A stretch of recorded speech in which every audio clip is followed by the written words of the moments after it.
Olá pessoal, meu nome é Juliano, eu sou atualmente o responsável por inovação na CBA.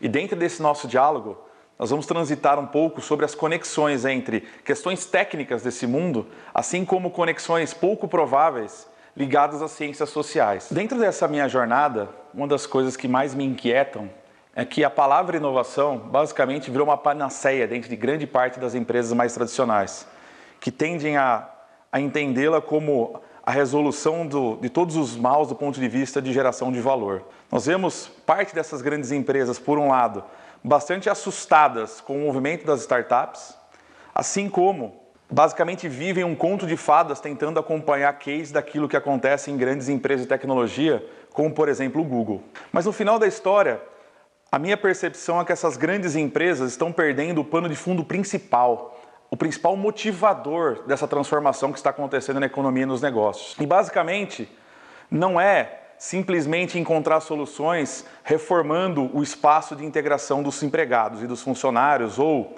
por outro lado, tentando comunicar de uma forma um pouco mais moderna, como se fosse para seguir uma moda, aquilo que explica e que deveria ser basicamente entendido como a causa principal dessas mudanças. Esse diálogo se complica um pouco mais, especialmente naquelas empresas que têm uma trajetória de sucesso na geração de valor, com entendimento e com modo mental da posse e do controle como valor, seja de capital, de conhecimento, de posição mercadológica e assim por diante.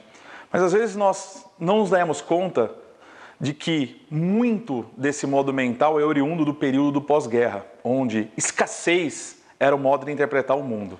Para elucidarmos um pouco, pegando o exemplo dos Estados Unidos, que foi o país como principal referência em case de literatura sobre o modo de empresariar, já são mais de 30 mil empresas existentes que trabalham num paradigma completamente diferente, esse da colaboração plena. Se a gente expandir essa visão para o mundo, já são mais de 1 bilhão de empresas.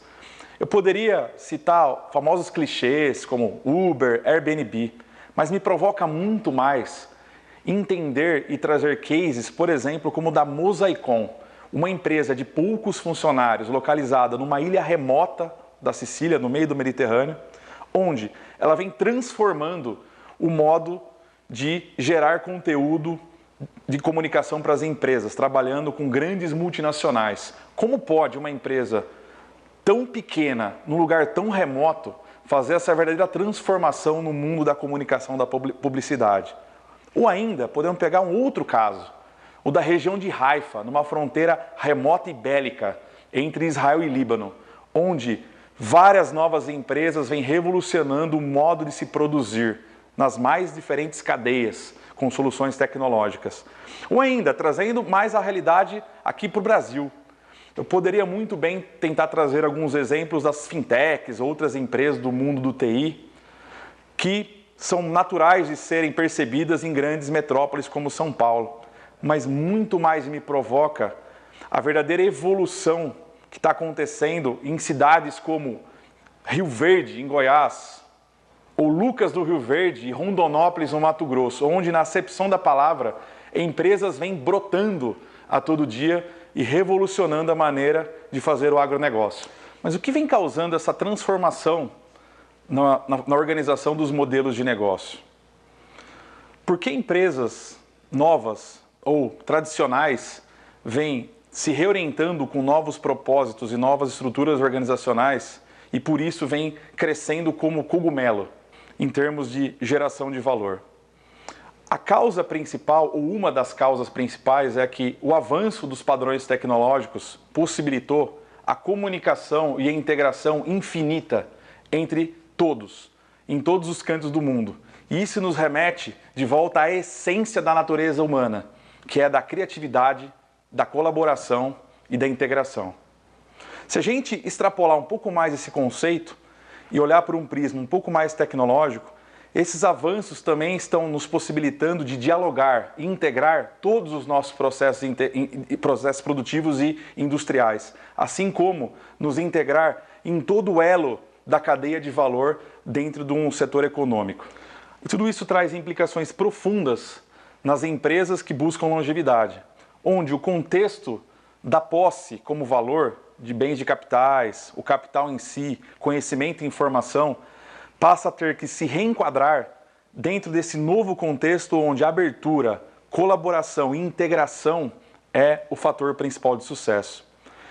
E a maior confusão nem começou, ela virá em breve, onde consumidores passarão também a ser produtores, propiciado pelos novos padrões tecnológicos, onde o acesso e a descentralização industrial, através de bens cada vez mais baratos, vão causar um verdadeiro movimento de reorganização das cadeias de valor.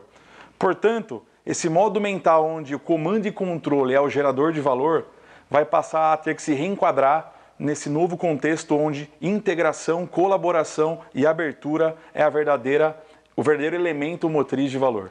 Vamos refletir sobre como grande parte das empresas está posicionada nesse novo contexto. Qual o sentido da palavra competição? Somos todos inimigos lutando num campo de batalha escasso chamado mercado? Qual é a forma de organizar a nossa atividade industrial? Somente com máquinas, ativos dentro dos nossos muros? Ou entendendo que o compartilhamento e a complementaridade das cadeias também pode ser uma fonte de geração de valor? Ou qual a nossa relação com a academia? Somos dois silos independentes ou nós devemos ter um modelo de colaboração única de forma a gerar valor para a nossa sociedade e para o nosso país? Podemos levar essa conversa também para uma outra esfera. Como estão organizados os locais onde nós colocamos os nossos empregados? Em salas fechadas, com portas hermeticamente ou com controle de acesso, num caso extremo, ou em ecossistemas completamente abertos? Ou, ainda além disso, qual o sentido de relações trabalhistas? São nossos empregados somente aqueles que têm o mesmo crachá? Ou todos aqueles que comungam do mesmo propósito fora dos nossos muros e com os quais a gente pode gerar valor de forma conjunta? Ou, ainda mais, o que significa alta performance? Em qual contexto? No competitivo ou no colaborativo? Quais são as competências que nós precisamos atrair e desenvolver dentro desse novo paradigma, o da colaboração plena? Trazendo essa nossa conversa agora para as empresas das cadeias de materiais, qual perspectiva deve ser mais ligada à perenidade dos negócios? A da competição entre os diversos caminhos, as diversas empresas que fabricam materiais diferentes, ou a da colaboração entre eles? Qual caminho está mais alinhado com o propósito e o valor esperado por clientes e sociedade? Vale aqui ressaltar que com o avanço dos padrões tecnológicos, o impossível está cada vez mais provável. Por exemplo, com os avanços na área de nanotecnologia. Nós na CBA vivemos um intenso processo de reflexão e até mesmo de ação à luz dessa nova reorganização do papel das empresas na sociedade.